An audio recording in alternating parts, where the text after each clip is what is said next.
This is The Glass Castle, pages 46 to 51. She'd tell the Navajo and Apache kids they should be proud of their noble Indian heritage. Students who were considered problem kids or mentally slow started doing well. Some followed Mom around like stray dogs. Even though her students liked her, Mom hated teaching. She had to leave Maureen, who was not yet 2, with a woman whose drug dealer husband was serving time in the state prison. But what really bothered Mom was that her mother had been a teacher and had pushed Mom into getting a teaching degree so she'd have a job to fall back on just in case her dreams of being an artist didn't pan out. Mom felt Grandma Smith had lacked faith in her artistic talent, and by becoming a teacher now, she was acknowledging that her mother had been right all along. At night she sulked and muttered under her breath. In the morning she slept late and pretended to be sick. It was up to Lori, Brian, and me to get her out of bed and see to it that she was dressed and at school on time. "I'm a grown woman now," Mom said almost every morning. "Why can't I do what I want to do?" "Teaching is rewarding and fun," Lori said. "You'll grow to like it." Part of the problem was that the other teachers and the principal, Miss Beatty, thought Mom was a terrible teacher. They'd stick their heads into her classroom and see the students playing tag and throwing erasers while Mom was up front spinning like a top and letting pieces of chalk fly from her hands to demonstrate centrifugal force.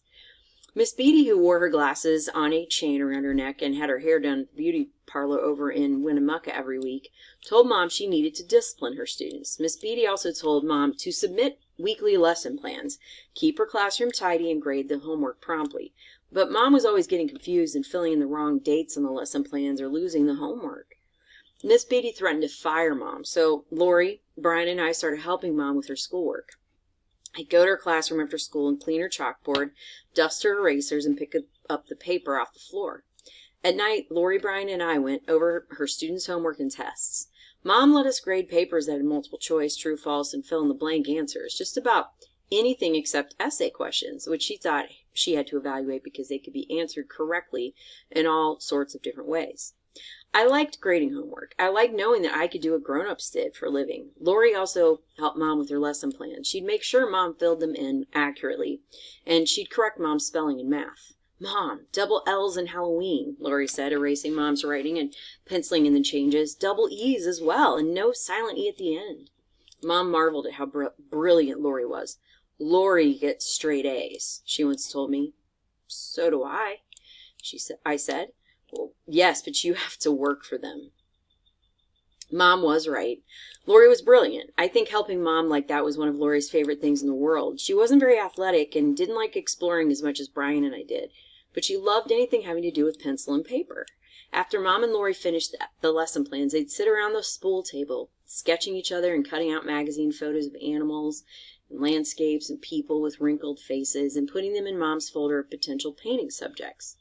Lori understood Mom better than anyone. It didn't bother her that when Miss Beatty showed up to observe Mom's class, Mom started yelling at Lori to prove to Miss Beatty that she was capable of disciplining her students. One time Mom went so far as to order Lori up to the front of the class where she gave her a whipping with a wooden paddle. "Were you acting up?" I asked Lori when I heard about the whipping. "No," Lori said. "Well, then why would Mom paddle you?" "She had to punish someone, and she didn't want to upset the other kids," Lori said. Once Mom started teaching, I thought maybe we'd be able to buy new clothes, eat cafeteria lunches, and even spring for nifty extras like class pictures the school took every year. Mom and Dad had never been able to buy the class pictures for us, though a couple times Mom secretly snipped a snapshot out of the packet before returning it. Despite Mom's salary, we didn't buy the class pictures that year, or even steal them, but that was probably just as well. Mom had read somewhere that mayonnaise was good for your hair, and the morning the photographer was coming to school, she slathered a few spoonfuls on mine. She didn't realize you were supposed to wash out the mayonnaise, and in the picture that year, I was peering out from under one stiff shingle of hair. Still, things did improve. Even though Dad had been fired from the barite mine, we were able to continue living in the depot by paying rent to the mining company, since not a lot of other families were vying for the place. We now had food in the fridge, at least until it got toward the end of the month, when we usually ran out of money because neither Mom nor Dad ever mastered the art of budgeting.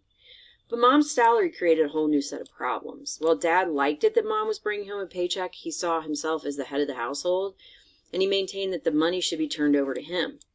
It was his responsibility, he'd say, to handle the family finances, and he needed money to fund his gold leaching research.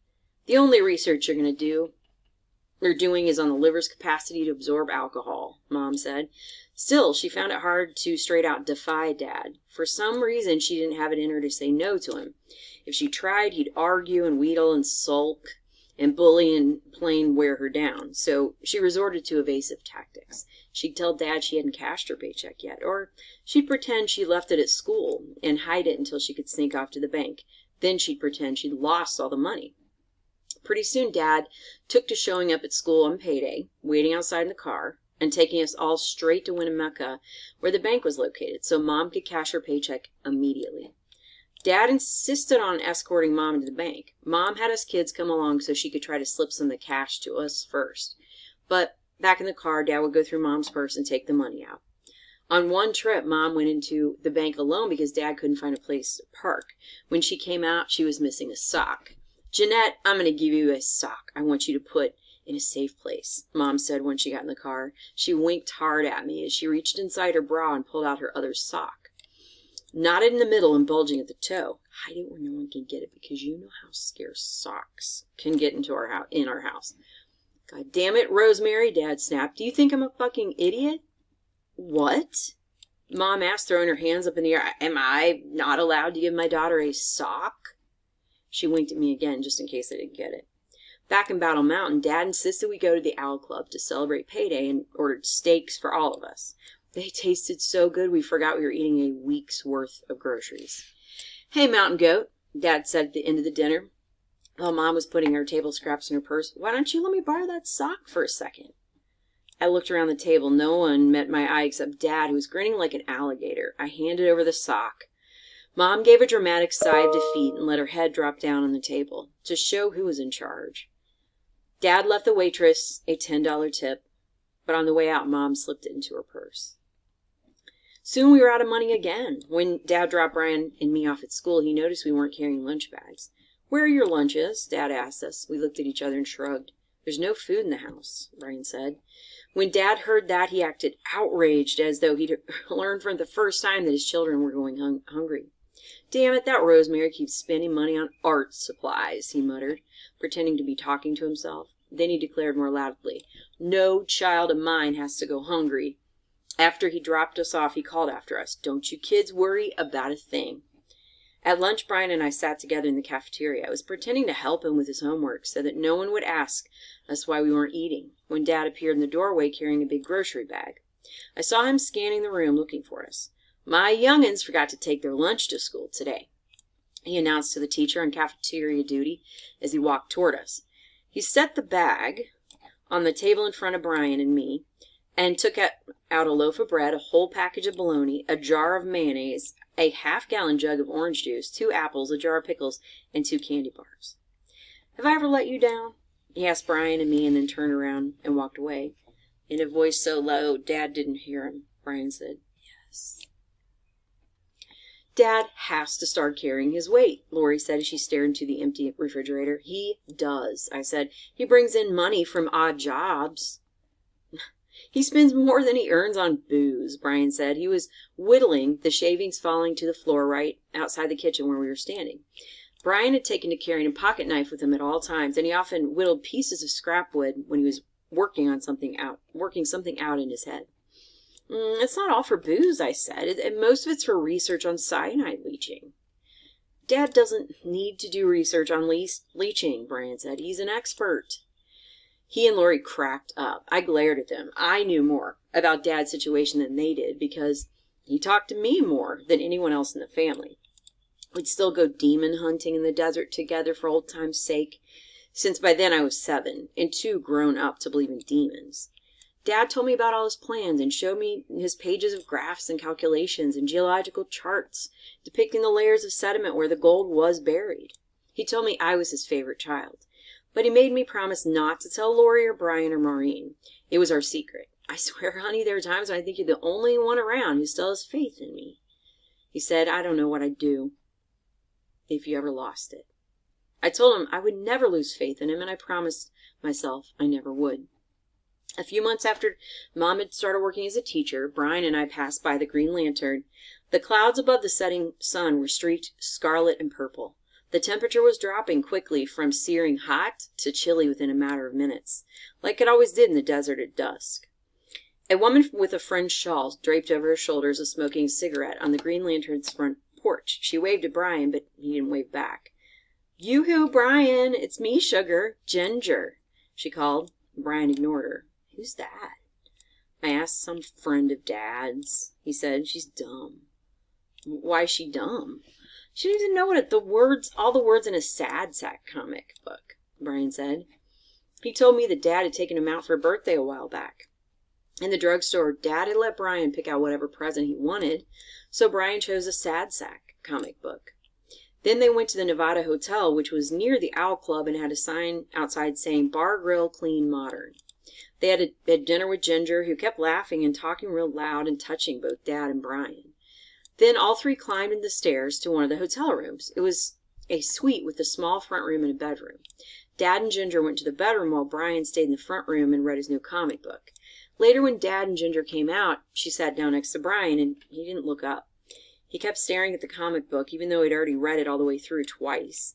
Ginger declared she loved Sad Sack, so Dad made Brian give Ginger the comic book, telling him it was the gentlemanly thing to do. "It was mine," Brian said, and she kept asking me to read the bigger words. She's a grown-up, and she can't even read a comic book. Brian had taken such a powerful dislike to Ginger that I realized she must have done something more than Shanghai his comic book. I wondered if he'd figured out something about Ginger and the other ladies at the Green Lantern. Maybe he knew why Mom said they were bad. Maybe that's why he was mad. "Did you learn what they do inside the Green Lantern?" I asked.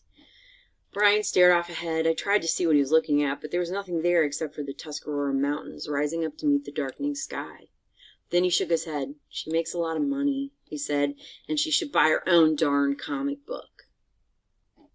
Some people like to make fun of Battle Mountain. A big newspaper out east once held a contest to find the ugliest, most forlorn, most godforsaken town in the whole country, and it declared Battle Mountain the winner. The people who lived there didn't hold it in much regard either. They'd point to the big yellow and red sign way up on a pole, the Shell station, the one with the burned-out S, and say with a sort of perverse pride, "Yep, that's where we live. Hell." But I was happy in Battle Mountain. We'd been there for nearly a year, and I considered it home, the first real home I could remember. Dad was on the verge of perfecting his cyanide gold process. Brian and I had the desert. Lori and Mom painted and read together. And Maureen, who had silky white blonde hair and a whole gang of imaginary friends, was happy running around with no diaper on. I thought our days of packing up and driving off in the middle of the night were over. Just after my 8th birthday, Billy Deal and his dad moved into the tracks. Billy was 3 years older than me and tall and skinny with a sandy crew cut and blue eyes. But he wasn't handsome. The thing about Billy was that he had a lopsided head. Bertha Whitefoot, a half Indian woman who lived in a shack near the depot and kept about 50 dogs fenced in her yard, said it was because Billy's mom hadn't turned him over at all when he was a baby. He just lay there in the same position day in and day out, and the side of his head that was pressed against the mattress got a little flat. You didn't notice it all that much unless you looked at him straight on, and not a lot of people did because Billy was always moving around like he was itchy. He kept his Marlboros rolled up in one of his t-shirt sleeves, and he lit his cigarettes with a Zippo lighter, stamped with a picture of a naked lady bending over. Billy lived with his dad in a house made of tar paper and corrugated tin, down the tracks from our house. He never mentioned his mom and made it clear you weren't supposed to bring her up, so I never knew if she'd run off or died. His dad worked in the barite mine and spent his evenings at the Owl Club, so Billy had a lot of unsupervised time on his hands. Bertha Whitefoot took to calling Billy the devil with the crew cut and the terror of the tracks. She claimed he set fire to a couple of her dogs and skinned some neighborhood cats and strung their naked pink bodies up on a clothesline to make jerky. Billy said Bertha was a big fat liar. I didn't know whom to believe. After all, Billy was a certified JD, juvenile delinquent. He had told us he spent time in a detention center in Reno for shoplifting and vandalizing cars.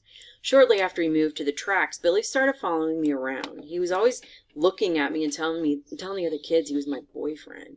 "No, he's not," I would yell, though I secretly liked that he wanted to be. A few months after he'd moved to town, Billy told me he wanted to show me something really funny. "It's a skinned cat. I don't want to see it," I said. No, I didn't, nothing like that. He said, it's really funny. You'll laugh and laugh, I promise, unless you're scared. Of course I'm not scared, I said. The funny thing Billy wanted me to show me was in his house, which was dark inside and smelled like pee and was even messier than our house, although in a different way. Our house was filled with stuff, papers, books, tools, lumber, paintings, art supplies, and statues of Venus de Milo, painted all different colors. There was hardly anything in Billy's house, no furniture, not even wooden spool tables. It had only one room with 2 mattresses and the floor next to a TV. There's nothing on the walls, not a single painting or drawing. A naked light bulb hung from the ceiling right next to 3 or 4 dangling spiral strips of fly paper, so thick with flies you couldn't see the sticky yellow surface underneath. Empty beer cans and whiskey bottles and a few half-eaten tins of Vienna sausages littered the floor. On one of the mattresses, Billy's father was snoring unevenly. His mouth hung open and flies were gathered in the stubble of his beard. A wet stain had darkened his pants nearly to his knees. His zipper was undone, and his gross penis dangled to one side. I stared quietly and then asked, "What's the funny thing?" "Don't you see?" said Billy, pointing at his dad. "He pissed himself." Billy started laughing. Felt my face turning hot. "You're not supposed to laugh at your own father," I said to him. "Ever." "Now don't get all high and mighty on me," Billy said. "Don't go and try to pretend you're better than me. 'Cause I know your daddy ain't nothing but a drunk like mine."